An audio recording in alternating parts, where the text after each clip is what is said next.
One of the main results is the amount of capacity that's been freed up. There was a lot of time engaged in activity which didn't necessarily derive from the purpose. There was a lot of internal processes which were slowing officers down. There are still at a local level lots of different indicators and targets which drive behaviour. So I found myself in a position of taking over an area that was packed to the rafters with really good bobbies and PCSOs that wanted to make a difference, and they were there for the right reasons. One of the first things I did when I went there was to review those processes and the current workload, and by prioritising what was important in relation to what met purpose, what was relevant to purpose and what wasn't, we were able to create a whole load of capacity by removing those processes that weren't actually benefiting the public. By removing a load of those processes and outstanding work which wasn't actually benefiting the public, we suddenly created a whole load of capacity, which meant we were able to tackle issues which had previously not been tackled that well. An example I could give you of that is whenever somebody is recalled to prison because of breached licence conditions or they failed to turn up at court, we will get a notification that that person's liable to arrest. Now, under the old system, because the officers are so tied up with outstanding work and internalised processes, that list was getting longer and longer. We weren't able to service it that well. Since we removed a load of waste, we create a whole load of capacity so that we can go and catch these baddies and put them back in jail.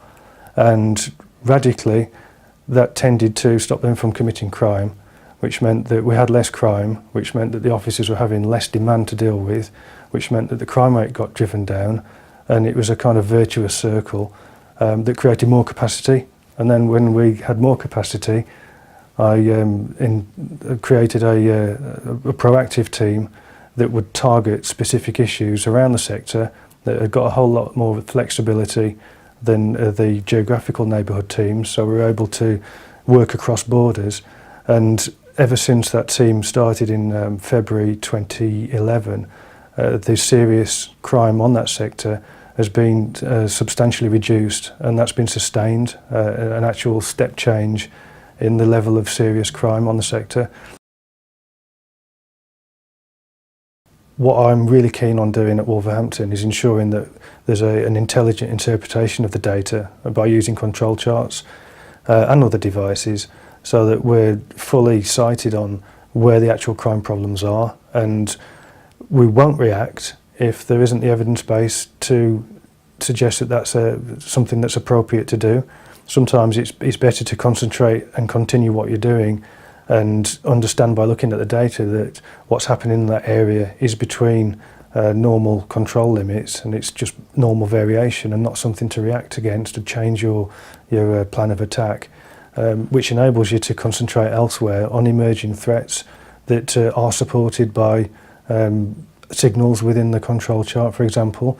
By doing that, that's stopped us from moving resources around, chasing our tails, and enabled us to adopt a much longer term strategy to tackling hotspots, key offenders and genuine emerging crime trends.